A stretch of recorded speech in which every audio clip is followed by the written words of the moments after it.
Is this thing on? Jesus Christ. It is now. We know they work. We did test it. No, It'll be a nice we recorded 30 minutes of poor audio. Shout out to you. For 5 podcasts. Shout out to you. You were the one who spotted it. I got a lovely text the other day from Brett. He said, "You got to come upstairs." Mid coffee, rolled my eyes and was like, "All right, what is this?" So we ran some tests with the mics. I loved how you thought that. You were like, look at the way you're holding the mic. I just don't think. And I thought it was a minor difference. Okay, all right, listen here. Okay, so we didn't get the most expensive mics in the world. We've discussed it before. We're poor, all right? That's true. We didn't get $600 mics. I wasn't sure that they were going to make a world of a difference. But so I ran a field test like you would do with mics because these mics have ranges up to 500 feet. And I said, just go in the kitchen. Just go in the kitchen. I should be able to hear you just fine. You were so confident when you said that. I was really confident. And then you go. And I hit record. They're not connected. And you went into the kitchen. We played back the recording, and it was. And I was like, well, shoot. That's not cool. Actually, they don't work. It honestly doesn't matter because I was all over the place in the first. We're going to be reviewing Send Help. We recorded 45 minutes. That was pretty decent, but I was all over the place, to be honest. After we did it, I said, we probably should re-record that anyways, to be real. It's fine. You know, we work out the kinks. We're starting up.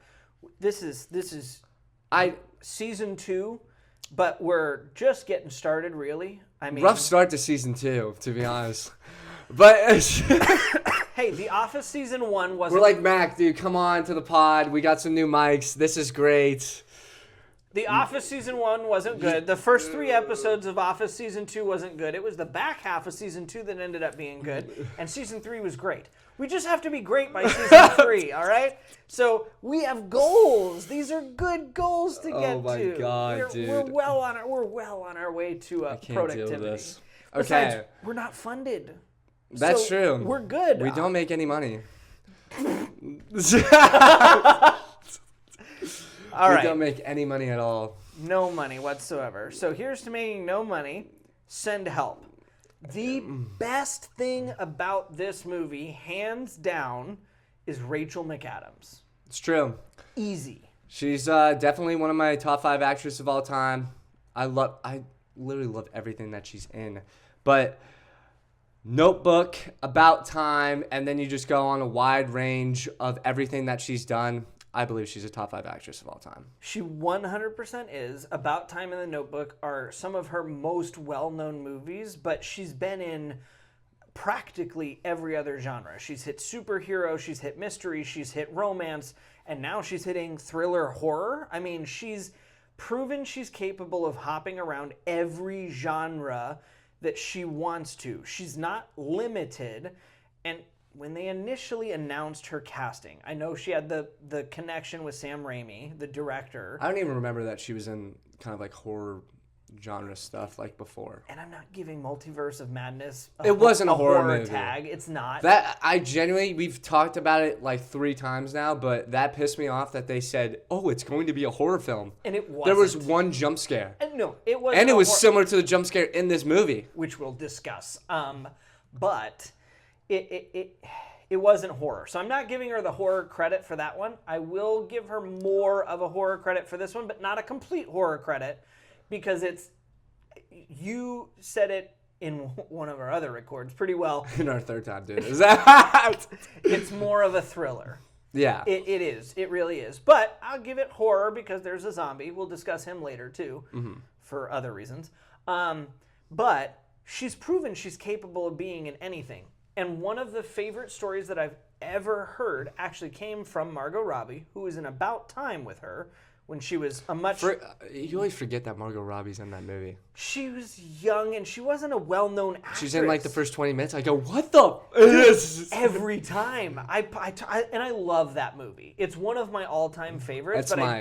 I turn it on, and I'm like... Top 10 favorite movies of all time. If you don't cry at the end, you're not a human being. You're a monster. You're not a human being. If you don't cry when he goes back to have the last walk on beach with his dad. Stop. I'm crying now. Dude, I'm sobbing. Sobbing. But she, for that audition, came out and she was promoting Wuthering Heights, which we'll review at some other point in time. Yeah. But she said that the audition tape that Rachel McAdams did for the other movie that you mentioned, The Notebook, is so iconic that it's what she uses for her auditions to this day. Because she uses so much raw emotion, she gets so into the scene, and it's regarded as one of the best audition tapes, period. I think so, yeah. When that came out, that was like early YouTube days too. It was. Like, because The Notebook obviously was renowned, everyone loved it, and even like when I was in middle school, but her audition tape, and I didn't feel like they used to do that a lot. They didn't. But they had so much confidence, and now it's got probably, 100 million, 50 million views, somewhat. I'm sure it does. That's like one of the archive of like YouTube, like movie stuff that you have to go see, because it's amazing. You have to. And for posterity's sake, I went and looked it up. Yeah. It's amazing. And she obviously does an amazing job in the film. Seen The Notebook gobs of times. It's a great movie. Gosling does an amazing job. She does an amazing job. The whole movie's great. Yeah. But that audition tape, I went, well, there was no way they weren't giving her the part. Duh. It was amazing. Like, but Margot Robbie now is not a B or C list actor. No, she's amazing. She's an amazing She's also actor. done a wide range of stuff. And she's done a wide range of She's stuff. trying to, but she's kind of... We'll get into that at some other point. But the fact that an A-list actor is still using your audition tape from 30 years ago as the thing to motivate her in going into her auditions now just shows you the quality of actor that she is. And she brought that dedication. I mean, she does for every role, let's be honest. But she brought that to this role. Doesn't matter how big the role is either. No, like, I mean... Everyone forgets that she's in like Midnight in Paris, for example. Which is an amazing movie. Oh my god, I love that movie so much. Owen Wilson kills that.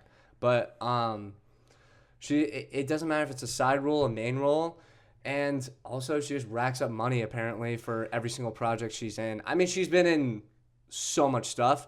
But what was it? I believe I saw a post that she was the highest I don't think she had to be like the highest grossing actress of all time, but she's racked up top like 5, billions of dollars for her projects. I think $4 billion total gross. Marvel has to help with that, but at the same time, The Notebook has to help with that too. But I was just gonna say, not Multiverse of Madness. Yeah, it doesn't help that much. It didn't make that much money. I think that made a lot of money, like just based on like what people knew was going to be about, but the execution of it was awful. Right, but I think that she put so much into so many other performances that's part of the reason why when you go to cast her in a movie like this, which is low budget, you bring a lot of confidence into that casting role because A, Sam Raimi's worked with her before and he knows what she's capable of. But B, you go, the performances in this movie, like with The Long Walk. Yup. You know that the performances, the dialogue, the story, this is what has to carry this movie. Because it's simple, it's straightforward, and the actors are what's going to make this movie good. Mm-hmm. Dylan O'Brien and Rachel McAdams absolutely elevate this movie to a point where it can be as successful as it ended up being. It could have been terrible.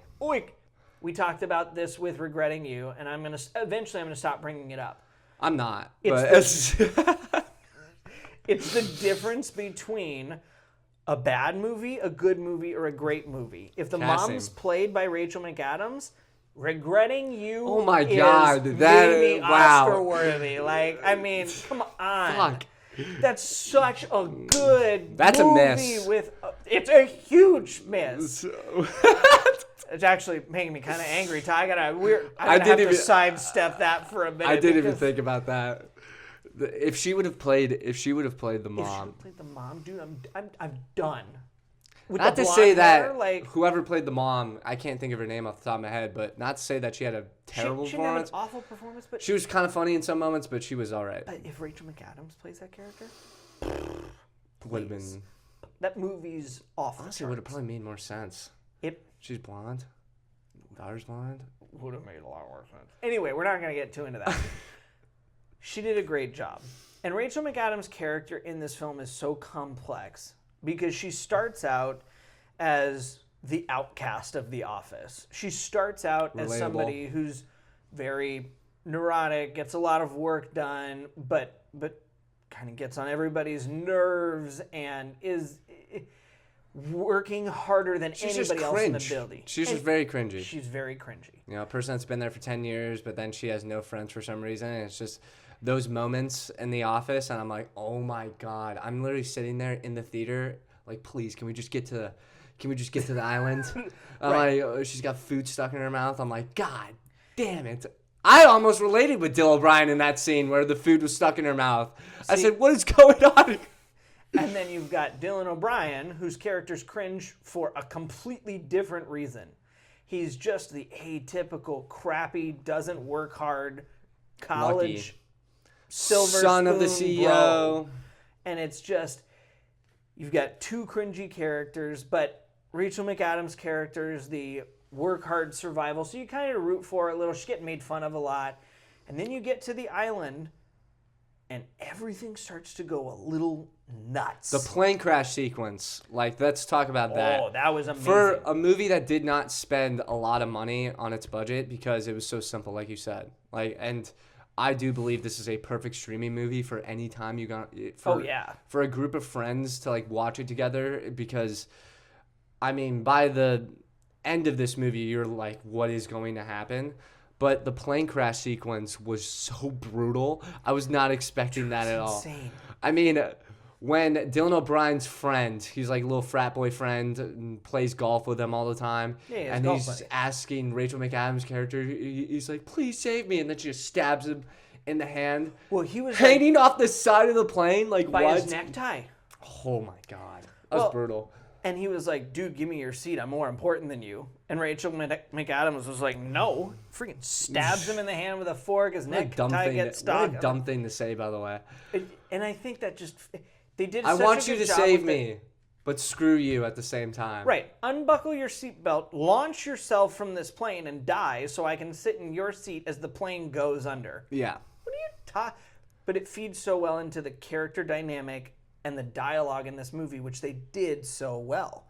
Yeah.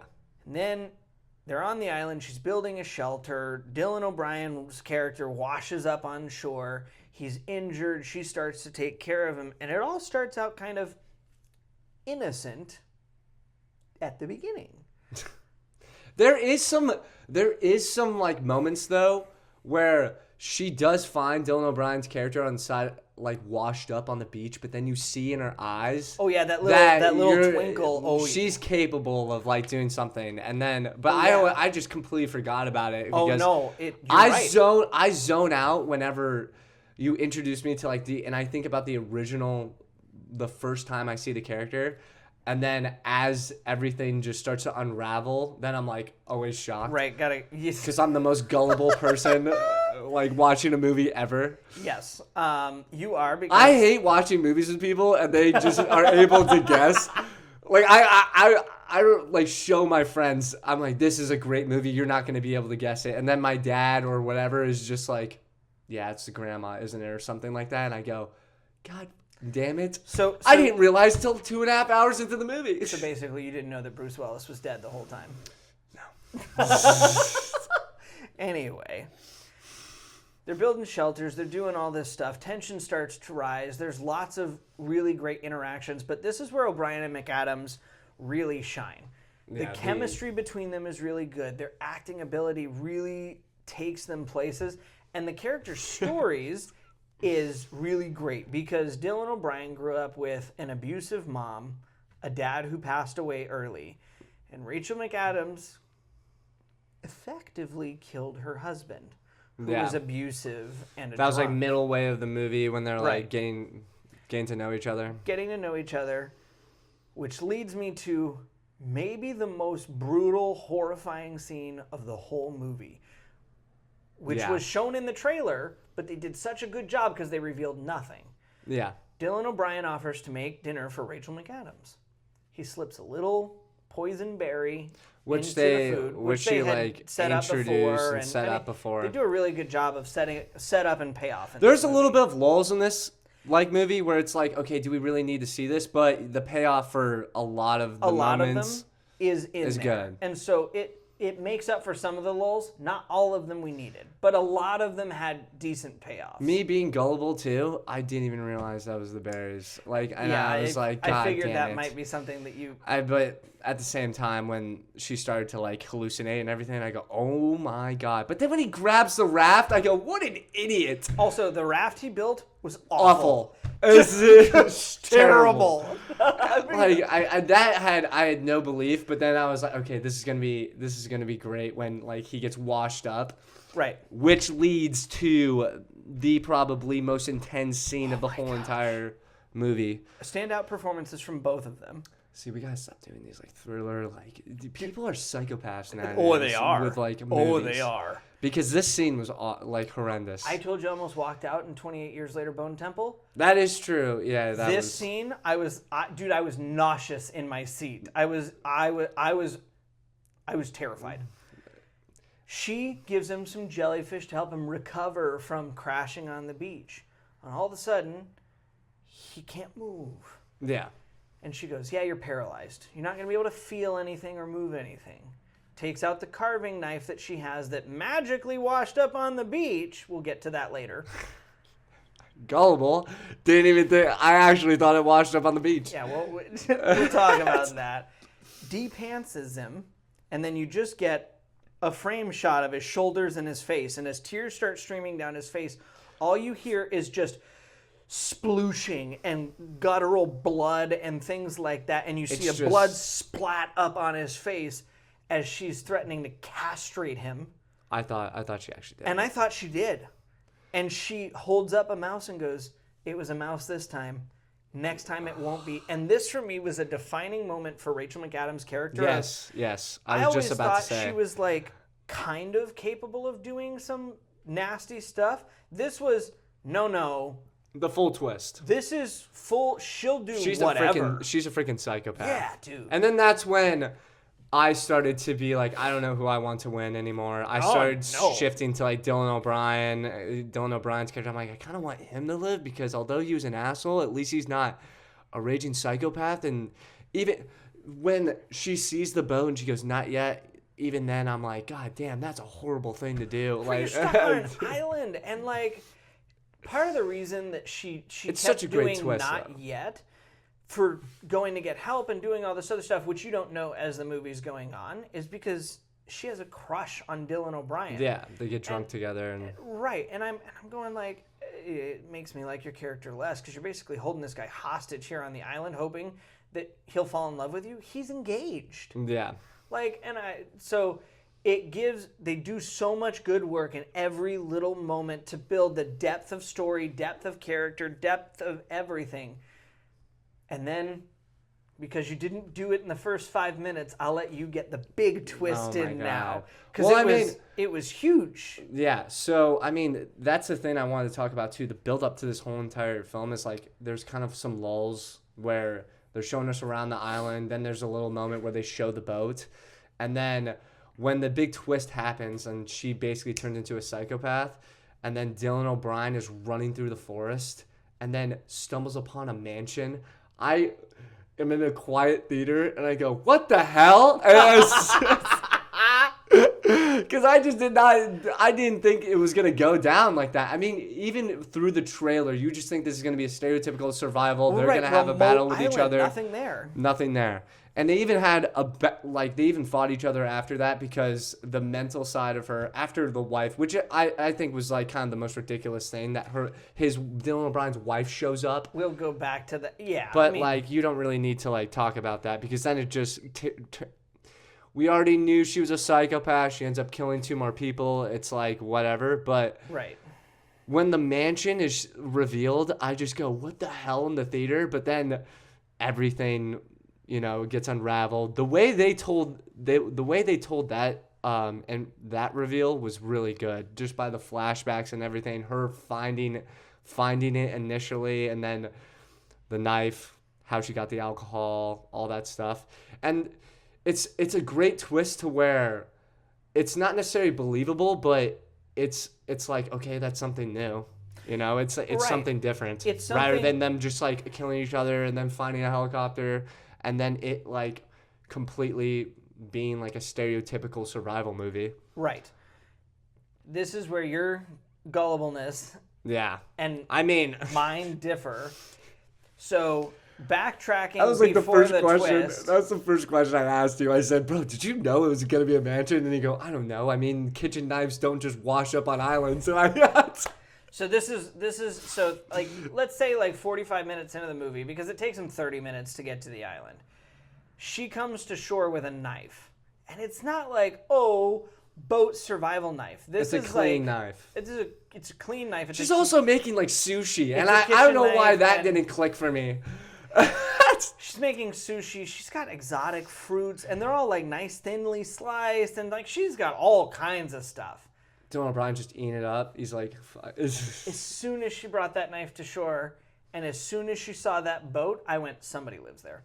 yeah. Somebody lives there. You didn't know it was gonna be a mansion, but you said I didn't know it was there going to be a is- mansion, It had to be, but I said somebody lives somewhere on this whether island. it be like a village or whatever. And then when he can get up and walk, she takes him up to this cliff, and she goes and points out, hey, here's where this is, here's where this is, here's where this is. Do not go over there. There's nothing but thorns and bushes and deadly yuck over there. Yeah. And I went, that's where the house is. me And then, being like, that's where I actually believed her. oh and yeah, see, this is why you would die on the island and I would survive.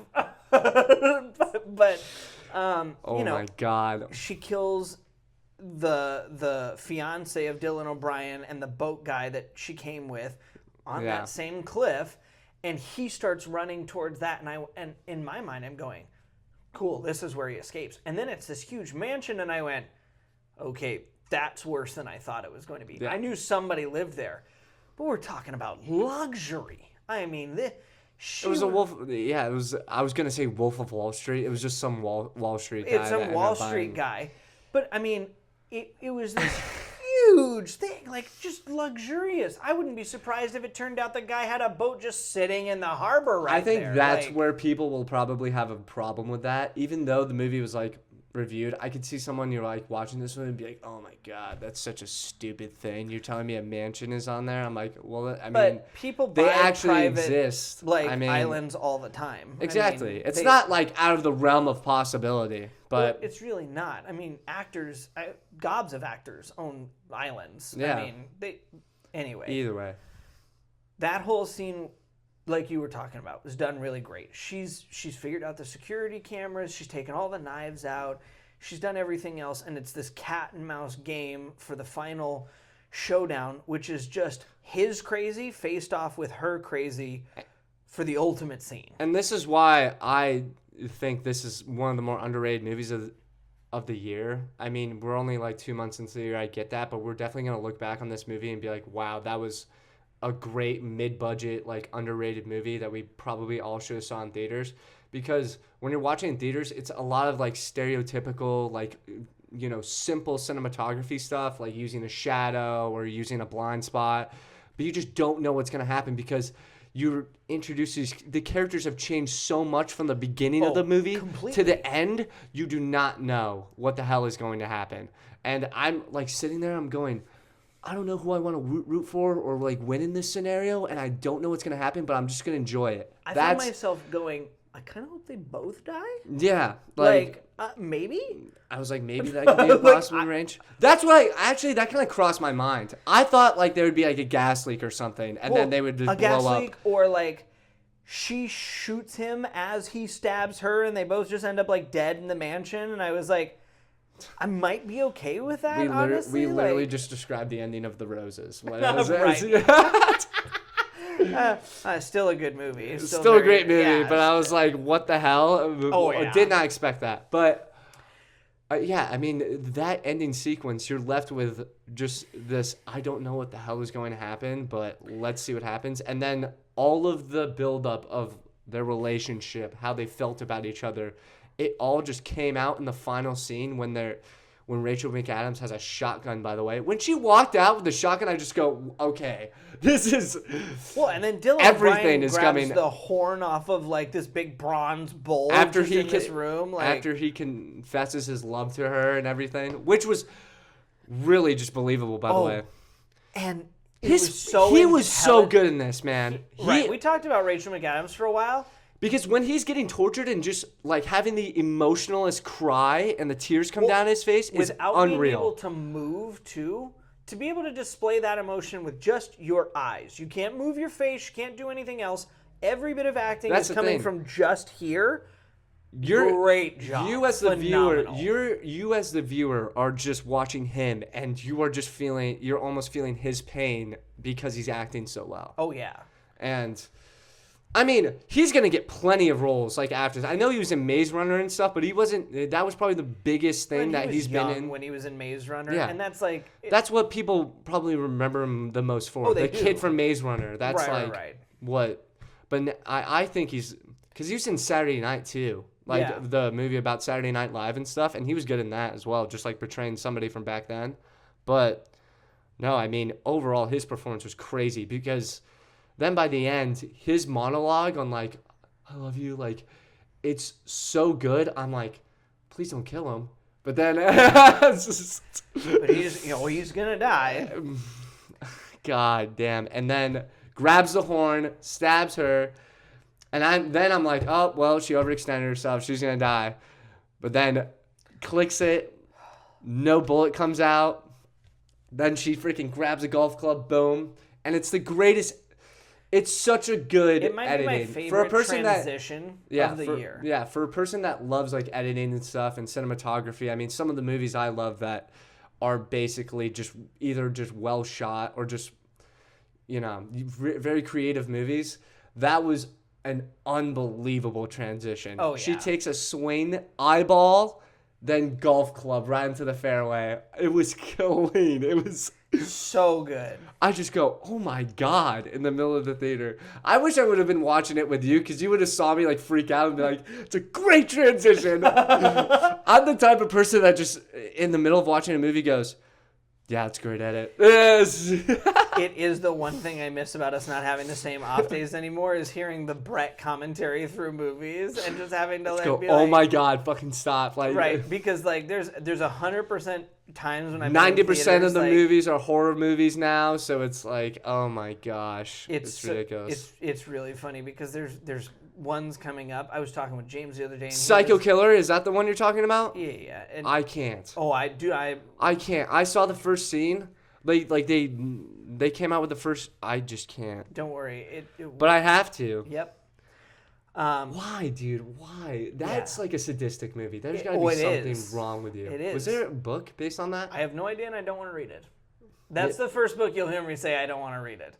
Now we're just doing it again. All right, we got off track. Here we go. So, the whole movie carried by Dylan O'Brien, Rachel McAdams. The story for a thriller horror movie was great.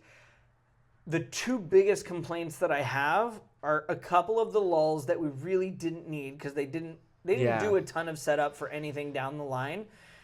And I have one complaint which you didn't have when we discussed it previously with Sam Raimi's Zombie. Yeah. Looked a the lot. Fiance coming up on the beach in the hallucination for Rachel McAdams. Horrifying, really well done, really enjoyed it, was good. At the end of the scene, the boat guy appears over her shoulder for a jump scare. But got me. The CG. I jumped, but the CGI is really bad. Yeah. And it looks nothing like the That was boat the guy. only time that the budget showed, in my opinion, of the movie. It's the only budget shot of the maybe whole it was film. some like forced shots and CGI and blue screen and stuff, but no, But like not a stop. ton. You knew it was a mid-budget movie coming in, like settle down there. Right. But Sam Raimi, I was like, that wasn't a necessary shot. Yeah. The Fiance was. I like that shot because it makes sense. The boat guy, I don't care about. Yeah. I really don't. Because it was just a jump scare to be like, right. This is a Sam Raimi movie, you should always be on your toes type deal. Right. And I don't feel like we needed it. Otherwise, I feel like the movie really stood well, and everything else I was pretty pretty much really pleased with. Yeah. Yeah, I was. Yeah, you're right though. Like immediately, that's so funny that you brought like the Multiverse of Madness because it's the same ugly zombie that showed up in Multiverse of Madness, and that's why it bugs me. Not only that, the jump scare is the exact same. The exact same. And it's so stupid because look at us, man.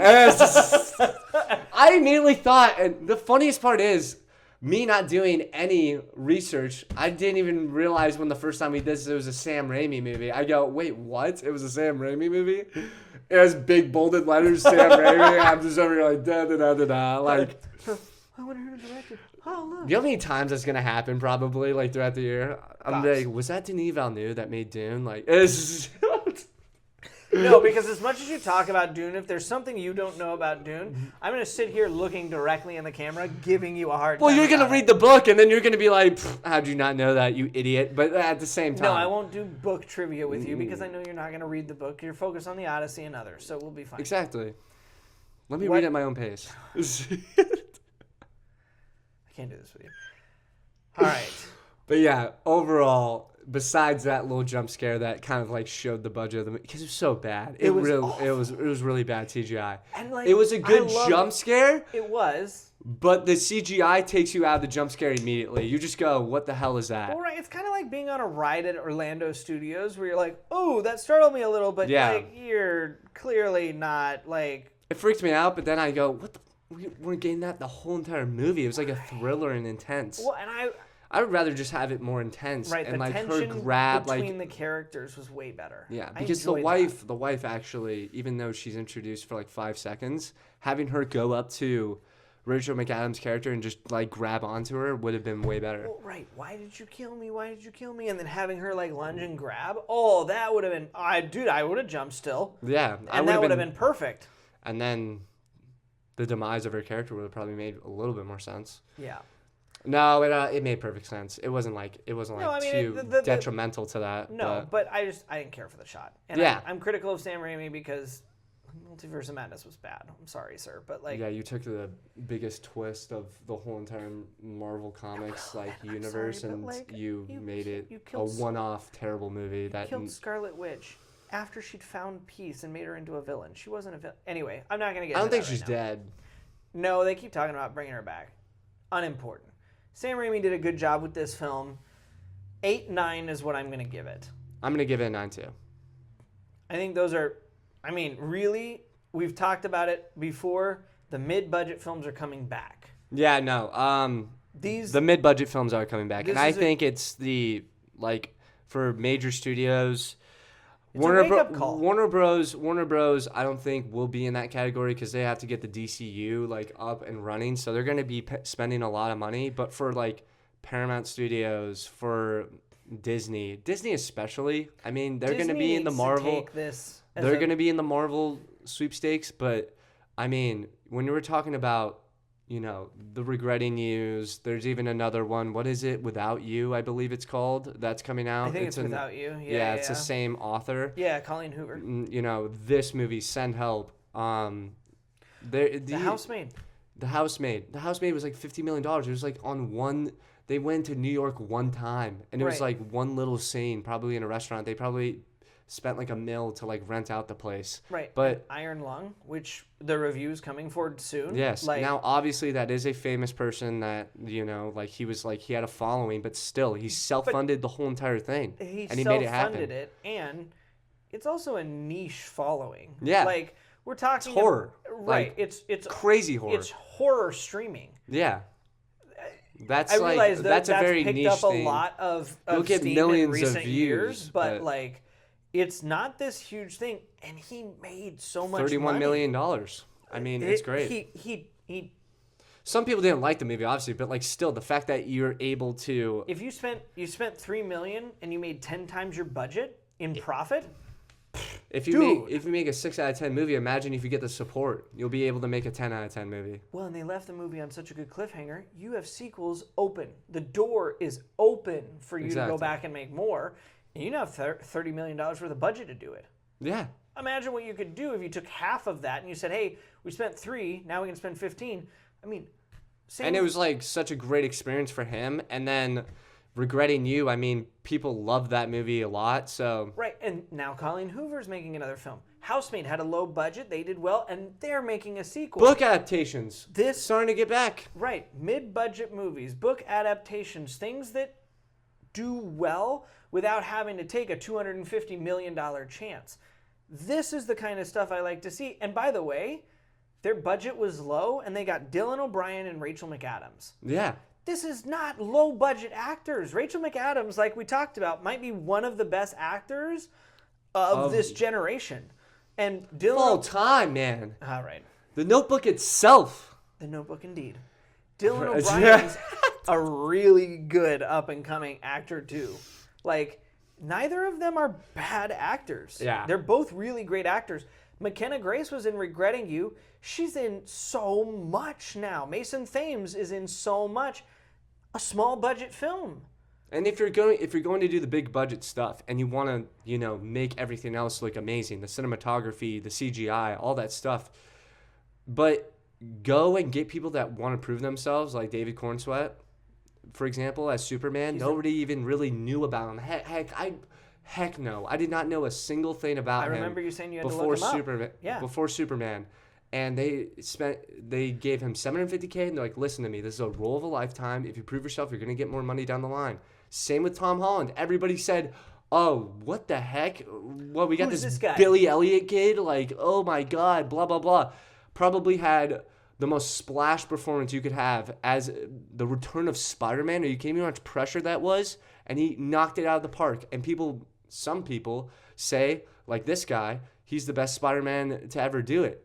So if you want to spend all this money, like hundreds and hundreds of millions of dollars, get people that want to prove themselves in these roles, in these comic book roles. Because if they stay true to the source material, there's no chance that you're going to fail, most likely, in these comic book and these big budget movies.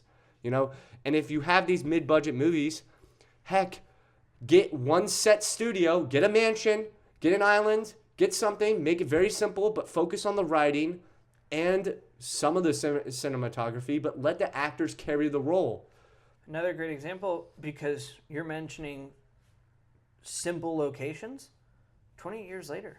Those are both low-budget films. They filmed on like 3 different locations for both movies. How long did it take them to film that? Like a year and a half, right? A year and a half for both movies, and they released within 6 months of each other. 2 movies within 6 months. And they all made their budget back in like a weekend. In a weekend, and they're both hugely profitable. And the third one's going to be amazing. It's going to like bring everything together. It's the best franchise reboot you could possibly have.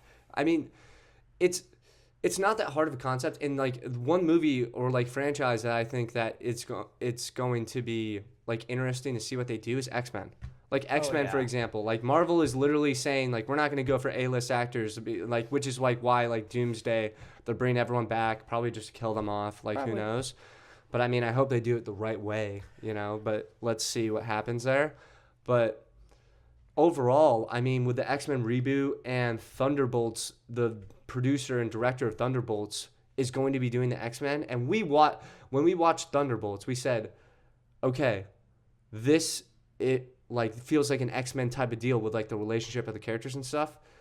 If you can get like people that want to prove themselves, not A-list actors, and you can pay them like $500K just to prove yourself and get into the industry and hold auditions for people, and then spend however much money you want. You have billions of dollars. Spend however much money to make it look great, then you're good. Just don't spend $200 million, because then you're just putting yourself too into a hole, and you have to make $1 billion to get it back.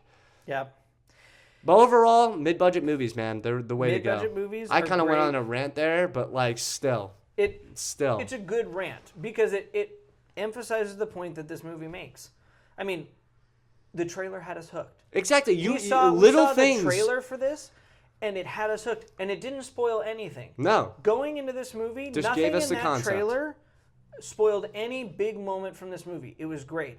The actors showed out. The budget was small, but the movie still looked amazing, aside from One Odd Zombie.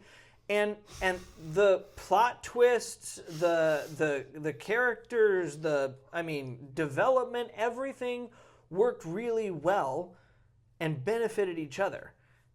And so I think this is becoming the new formula for how to make a good movie. Yeah. And I really like that. And I like that The Housemaid did it well, that Bone Temple did it well, that 28 Years Later did it well, that all of these movies, including this one, Send Help, is doing it well, because the more movies that do well in this new kind of process, I think the more that we're going to get like that. And that gives us a lot more room to grow within good things. And don't get me wrong, I still want to see the Crime 101s of the world with like a star-stellar cast and absolutely. like a whole entire. But not every movie needs to be that But not every way. movie needs to do that. If you're trying to like start something or start a franchise, like start small, like and Work your way up. Work your way up, and that's the best approach, I think, because like, and this is just coming from a person watching movies and want to seeing them succeed. I mean, we were at a stage early 2025 where Thunderbolts is freaking losing $100 million. And I'm like, well, when you spend $200 million In marketing alone, like you're of course you're asking, like, it's not, they were treating every single movie like Avengers Endgame, like they were going to get $1 billion every single time. It's like, no, like, which you no. can't do. And Yeah. even for other movies, like Tron, for example. Heck, we've gone to the theaters of Tron. I mean, I don't know if people are going to see that review. Probably the most mad I've ever been coming into a movie. We literally look on our phones. Oh, Tron franchise is scrapped because they spent $300 million on the whole entire production, the whole overall production of the movie. It didn't even get out of opening weekend. Like, what We are we saw it doing? opening weekend, and they were like, "And no sequels are coming." Why are we here? Why are we here? Why are we here? And then you go look at the end. Like, I'm walking out all pissed off, and they have an end credit sequence. Yep. Like there's going to be another film. What are we doing? And even then, you don't have to like have this big plan. You know, like you can have a plan like 28 years later, but they had like a very strategic plan. We're gonna come out with a movie in the summer, get everybody hyped. It's gonna be a banger. Then we're gonna have like a chapter-esque movie where you're basically having one part of the story, and then we're gonna have the big finale in the third one. Now, some people hated the second one for some reason. I don't know why. My roommate, for example, but it's just, no, he just didn't like F with it a little bit. But my point being is that these mid-budget movies are killing it. And we need to keep it rolling because it seems like they're just making profit after profit after profit. And then when you have a couple A-list actors in there, the world is your oyster. Indeed it is. Speaking of great series coming up, stay tuned because we will be watching the Scream movies in preparation for Scream 7, which is coming out later this month, and doing a Scream franchise review. I have a confession. I haven't seen... I have probably seen them 100% on Comedy Central when they popped up, and I would watch the beginning of it. I do remember seeing, no, it's not Demi Moore. Oh my God, Drew Barrymore. Drew Barrymore. There's the more trips me up. Yeah. But I do I did watch like a documentary on how influential like the Scream franchise was to horror films. So I need to revamp on the first one. I obviously didn't watch 6 or 7 of them. There's only 6 out right now. We're going to see the 7th. That's true. So we'll be doing a review for that. We're obviously going to get the review for Iron Lung in because that's another great mid-budget film. We do, yeah, we do. And need to get that in. Crime 101. Crime 101. We'll also be having Mac back for a Oscars talk leading up to that. And we're going to be doing a trailer for, a preview for Project Hail Mary coming out next month. We will. So lots of content should we have upcoming. Mac on that? I don't know. I'm kidding. No, I don't know. No, we should definitely have him on. Yeah. But yeah, it'll be fun. I mean, I'm really excited to see Project Hail Mary. I mean, that's... and another one that I added. Oh yeah, we're gonna be doing most anticipated stuff. We have to. Most anticipated stuff, and good luck, have fun, don't die. Yeah. So we have a lot to get through. Stick around because boy, we're actually not gonna sleep. Just stop, dude. Our outros are terrible. Our outros are terrible. Hey, it's not my fault that we planned like 12 things upcoming in the future. Lads? Let's see.